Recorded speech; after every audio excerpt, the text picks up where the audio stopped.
कहानी की शुरुआत होती है एक सिंपल से अपार्टमेंट कॉम्प्लेक्स में, जहां एडन नाम का एक लड़का चैन की नींद सो रहा होता है। सुबह देखने में बिल्कुल नॉर्मल लगती है, लेकिन तभी एक अजीब और डरावनी सी आवाज उसे नींद से झटके से जगा देती है। उसका दिल जोर से धड़क रहा होता है।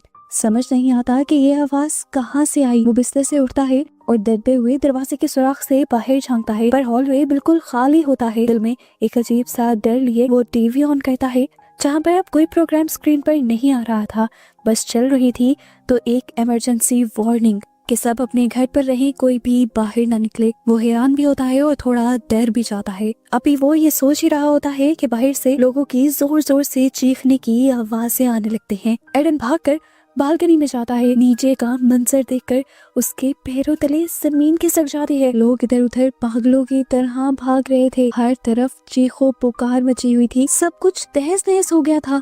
लोग एक दूसरे को बेदर्दी से जानवरों की तरह काट कर खा रहे थे। तभी अचानक एक हेलीकॉप्टर कंट्रोल खो बैठता है और सामने वाली एक बिल्डिंग से टकरा कर क्रैश हो जाता है। ये धमाका इतना तेज था कि एडन पूरी तरह हिल गया। फिर वो नीचे सड़क पर देखता है, जहाँ भीड़ में एक छोटी बच्ची थी। उसे लगा कि वो भटक गई होगी, लेकिन अगले ही पल वो बच्ची भयानक तरीके से अपने पास पड़े एक आदमी को जानवरों की तरह काटने लग जाती है और उस पर हमला कर देती है। ये देखकर एडन डर जाता है और समझ जाता है कि अब ये जो लोग उसे नजर आ रहे हैं, ये इंसान नहीं रहे बल्कि ज़ॉम्बीज़ बन चुके हैं। डर के मारे एडन वापस अंदर भागता है और बालकनी लॉक कर देता है। वो जानता था कि वायरस तेजी से फैलता है, कहीं ये वायरस उसे भी शिकार न बना ले। अब वो डर रहा था, उसके सांस फूले हुए थे। वो भी अपने आप को नॉर्मल ही कर रहा था कि तभी उसके मेन डोर पर जोर जोर से नॉक होने लगी। एडन डरते डरते सामने गया तो वहाँ पर उसका नेबर था। इंसानियत के नाते उसने दरवाजा खोल लिया, क्योंकि उससे पहले उसके नेबर ने उसे यकीन दिलवाया था कि मैं इन्फेक्टेड नहीं हूँ। वो आदमी बताता है कि मेरे दोस्तों ने मुझ पर हमला कर दिया था, लेकिन मैं किसी तरह बच आया। एडन जो इस टाइम उसके पीछे पीछे था, उसकी गर्दन पर वो काटने का निशान देख लेता है और समझ आता है कि ये आदमी भी कुछ देर में वही ज़ॉम्बी बनने वाला है। एडन अभी सोच में ही था कि वो क्या करे कि वहाँ आदमी की आंखें सफेद पड़ने लगी। एडन ने अपनी सेफ्टी के लिए एक चाकू उठा लिया और जैसे ही वो आदमी बाथरूम से बाहर निकला तो वायरस ने उसकी बॉडी पर असर दिखाना शुरू कर दिया। आंखें उसकी पहले ही सफेद पड़ चुकी थी, अब उसकी पूरी बॉडी अजीबोगरीब तरीके से मुड़ने लग जाती है। मुंह से उसके खून आता है और वो भी एक ज़ॉम्बी में बदल जाता है। एडन चिल्लाता है कि मेरे घर से निकल जाओ, लेकिन वो आदमी अब उसी की तरफ बढ़ रहा था। अपने आप को बचाने के लिए एडन कोई चीज उठाकर उस पर मार देता है और उसे धकेलते हुए अपने घर के दरवाजे से बाहर फेंकते हुए अपने घर का दरवाजा बंद कर देता है। दरवाजे के होल से उसने देखा था कि जैसे ही उसने अपने नेबर को बाहर गिराया था, बाहर खड़े हुए सारे ज़ॉम्बीज़ भूखे शेरों की तरह उस पर टूट पड़े थे। कांपते हुए हाथों से एडन दरवाजा लॉक करता है और हैवी फर्नीचर दरवाजे के आगे लगा देता है। वो डर भी रहा था और उसे ये भी एहसास था कि वो अपने इस फ्लैट में पूरी तरह अकेला है। मैसेजेस चेक करने पर उसे अपने पेरेंट्स के टेक्स्ट मिलते हैं। उन्होंने लिखा था कि शहर खत्म हो रहा है, सभी रास्ते बंद हैं, हम तुम तक नहीं आ सकते, बस तुम घर के अंदर रहना और जिंदा रहना। ऐसे ही शाम हो जाती है। डिप्रेशन और टेंशन उसे खाने लगी थी। अपने आप को नॉर्मल रखने के लिए और स्ट्रॉन्ग रखने के लिए वो बहुत से मोटिवेशनल नोट्स लिखता है और पूरे घर में चिपका देता है। वो अपने घर का सारा खाना एक जगह सेव करता है और उसे कुछ इस तरह से डिवाइड करता है कि वो इसे खाने को ज्यादा से ज्यादा दिन खा सके। दिन गुजरने लगते हैं और एक हफ्ता बीत जाता है। वो रोज लैपटॉप पर वीडियो डायरीज रिकॉर्ड करता है ताकि उसे ऐसा महसूस हो कि वो किसी से बात कर रहा है। रोज वो पेरेंट्स को कॉल करने की ट्राई करता है, पर कोई जवाब नहीं मिलता। पानी खत्म हो जाता है, यहाँ तक कि पानी के नल भी सूख जाते हैं। एक एक कतरा पानी आना भी बंद हो जाता है। अब तो खाना भी ना के बराबर बचा था। उसे लगता है कि वो इस शहर का आखिरी इंसान है। एक दिन जब वो कंप्यूटर यूज कर रहा होता है, तभी उसे छत से कोई आवाज आती है। वो अपने आप को तैयार कर रहा था किसी भी खतरे के लिए। एकदम से ऊपर से वेंटिलेशन टूटती है और वेंटिलेशन डक्ट के अंदर से एक ज़ॉम्बी बनी औरत अचानक से एडन के ऊपर हमला कर देती है। वो घबरा कर पीछे हटता है, पर ज़ॉम्बी फिर भी उसके ऊपर हमला करने के लिए आती है। एडन उसके आगे से निकलकर पीछे होकर उसे जख्म देते हुए उसके सर पर कोई चीज मारकर आखिर उसे मार देता है और इस मर्तबा भी बच जाता है। उसने पहली मर्तबा किसी इंसान को मारा था और वो बहुत ही ज्यादा पैनिक कर गया था। वो उस लाश को साइड पे करता है और दोबारा वेंट के सर्फ बोर्ड को ब्लॉक कर देता है और उसके ऊपर टेप शेप भी लगा देता है कि अब के बाद कोई यहाँ पर ना आए। मुश्किलें दिन ब दिन बढ़ती जा रही थी और वो और भी ज्यादा डिप्रेस होता जा रहा था। एक दिन अचानक उसका फोन बजता है और इस टाइम उसकी मॉम का एक वॉइस मेल आया था। उसके दिल में भी एक उम्मीद झांकी। फाइनली उसकी मॉम ने उसे मैसेज कर दिया था। वो मैसेज सुनता है, उसकी मॉम उसे बताती है कि ये ज़ॉम्बी बने लोग उनके शहर के पास आ गए हैं और अब पता नहीं वो कभी जिंदगी में मिल भी पाएंगे या नहीं। उनकी ये बातें सुनकर वो उदास ही हो रहा था कि अगले ही पल मैसेज में अजीब सा शोर सुनाई दिया। ये शोर ऐसा था कि इंसानों का नहीं लग रहा था। साफ जाहिर था कि ज़ॉम्बीज़ उसके मॉम डैड पर हमला कर चुके हैं। इसके बाद आखिर में वो अपने मॉम डैड की मरती हुई चीखें सुन पाता है और ऐसे लाइन कट हो जाती है। एडन के लिए इस पूरे पीरियड का ये सबसे मुश्किल लम्हा था। इतने दिन उसने अपने मॉम डैड की कॉल का इंतजार किया और जब कॉल या मैसेज आया अभी तो उनके मरने का। एडन वहीं जमीन पर गिर गया। अब तो उसकी जीने की उम्मीद भी टूट गई थी। उसकी फैमिली भी नहीं रही थी, इसीलिए उसने भी सुसाइड करने का फैसला किया। उसने कैमरा ऑन किया और उसने अपनी शक्ल देखी जो बिल्कुल सूख चुकी थी। उसने अब वीडियो रिकॉर्ड करना शुरू की और कहा, मैंने बहुत कोशिश की लेकिन अब मेरे अंदर हिम्मत नहीं बची। पहले पानी खत्म हुआ था, फिर खाना खत्म होने वाला है, बिजली भी चली गई है और भूख प्यास से तड़प तड़प कर मरने से अच्छा है कि मैं एक ही मरतबा खुदकुशी कर लूं। ये कहकर वो वीडियो बंद करता है और रस्सी का फंदा बनाते हुए वो कुर्सी पर चढ़ जाता है। लेकिन इससे पहले कि वो अपनी जान लेता, उसकी नजर सामने वाली खिड़की पर पड़ती है जहाँ सामने वाली बिल्डिंग में एक और लड़की थी, एक जिंदा इंसान जो कि ज़ॉम्बी नहीं थी। और एडन को उसे देखकर ऐसा लग रहा था कि जैसे उसे नई जिंदगी मिल गई हो। उसी टाइम एडन ने सुसाइड का फैसला छोड़ दिया और वो नीचे उतर आया। जल्दी जल्दी में नीचे उतरने के चक्कर में उसका गला भी घुटने वाला था। खांसते हुए वो खिड़की पर भागता है। वो लड़की भी उसे देख लेती है। पहले तो उस लड़की को लगा कि शायद एडन भी एक ज़ॉम्बी है, इसीलिए उसने अपनी खिड़की का पर्दा गिरा लिया। लेकिन एडन को तो यही उम्मीद नजर आ रही थी। एडन ने भी अगले दिन तक खिड़की के सामने बैठकर उस लड़की के खिड़की के पास आने का इंतजार किया और जैसे ही वो लड़की खिड़की के पास आई तो एडन ने पेपर पर हाई लिखकर दिखाया। उस लड़की को भी समझ आ गई कि एडन ज़ॉम्बी नहीं है। उस लड़की की भी अब वही फीलिंग थी जो एडन की थी। वो लड़की भी पूरी एक्साइटमेंट से हाई करती है और यहाँ ये दोनों ही 42 दिनों के बाद एक दूसरे को देखकर मुस्कुराते हैं। एक दो दिन तो ये पेपर पर लिख लिख कर बातें करते हैं। लड़की का नाम ईवा पता चलता है। ईवा एडन से पूछती है कि क्या तुम्हारे पास कुछ खाना है।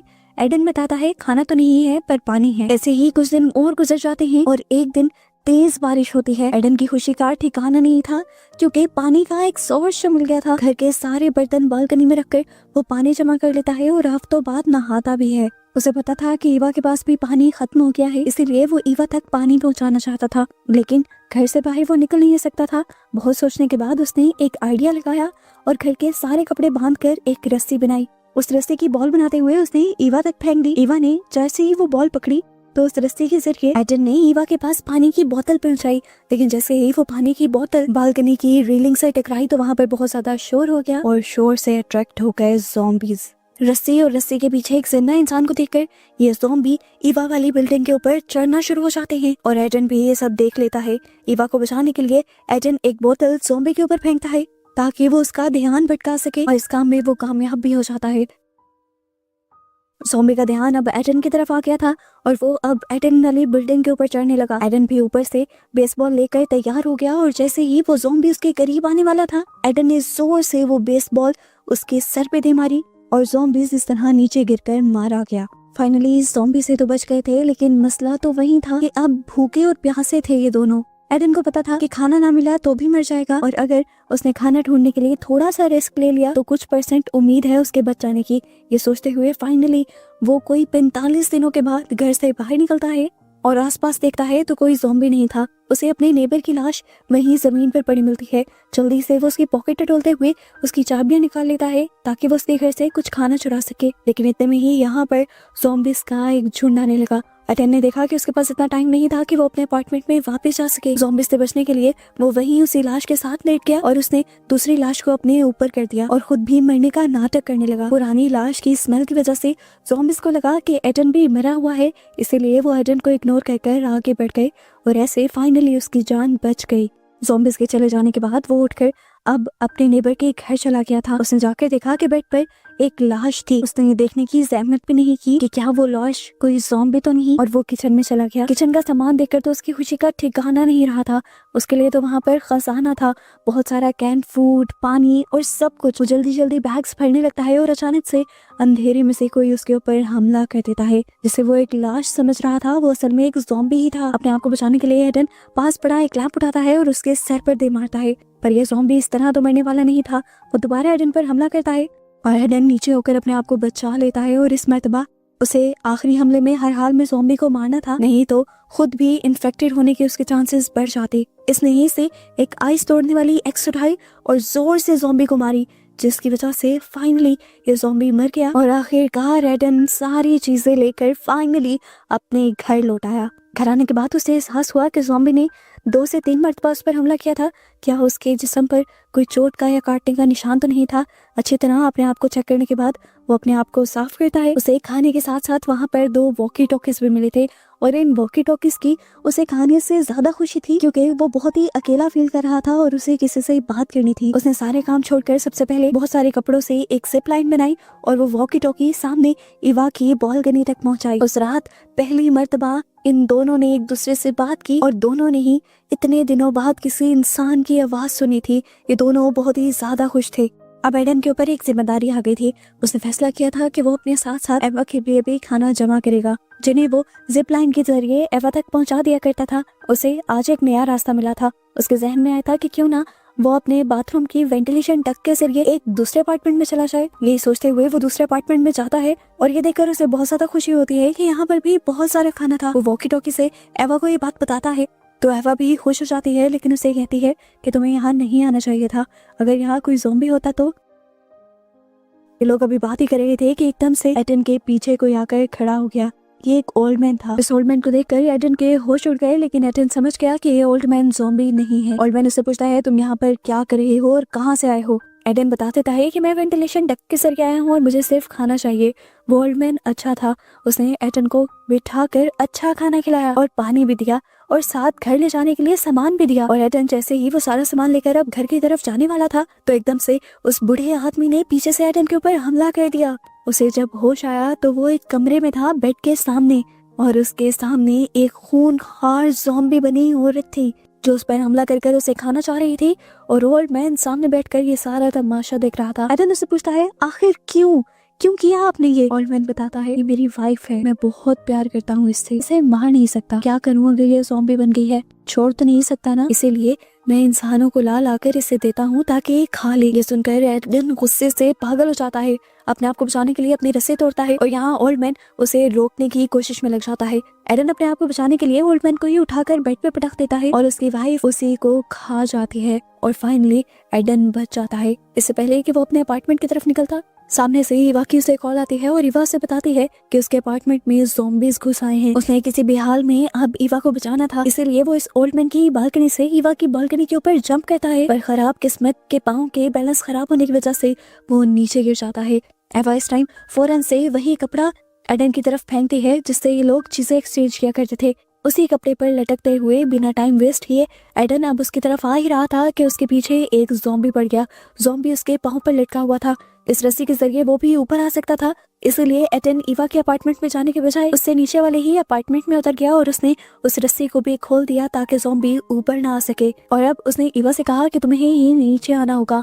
इवा को डर भी लगा, लेकिन एडन के हौसला देने की वजह से उसने नीचे वाले अपार्टमेंट में एडन के ऊपर जंप कर दी। फाइनली इतने टाइम बाद ये दोनों मिल रहे थे। ये दोनों बहुत ज्यादा खुश थे। एडन इवा से कहता है कि यहाँ पर बहुत शोर हो चुका है, जल्द ही ज़ॉम्बीज आ जाएंगे और हमें बचने के लिए फौरन यहाँ से निकलना होगा। ये लोग बाहर बालकनी में भागते हैं तो इनका सामना बहुत सारे ज़ॉम्बीज से हो जाता है। अपने आप को बचाते हुए भाग कर ये लोग एडन की बिल्डिंग में एडन के अपार्टमेंट तक पहुँचने में कामयाब तो हो जाते हैं, लेकिन एक बहुत बड़ी मुसीबत आ जाती है। इवा तो एडन के घर के अंदर चली जाती है, लेकिन एडन पर बहुत सारे ज़ॉम्बीज हमला कर देते हैं।